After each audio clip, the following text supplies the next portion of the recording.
Hola y bienvenidos a Módulo 3. Hopefully by now you all have your books and the first two modules went well.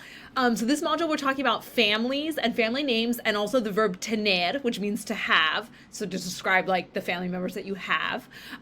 So make sure you take a look at the book pages. There's also some articles and stuff to read, both about the vocabulary and about some cultural things regarding families and family names. And there's some videos to watch about that as well. So then for the assignments, we have the homework packet.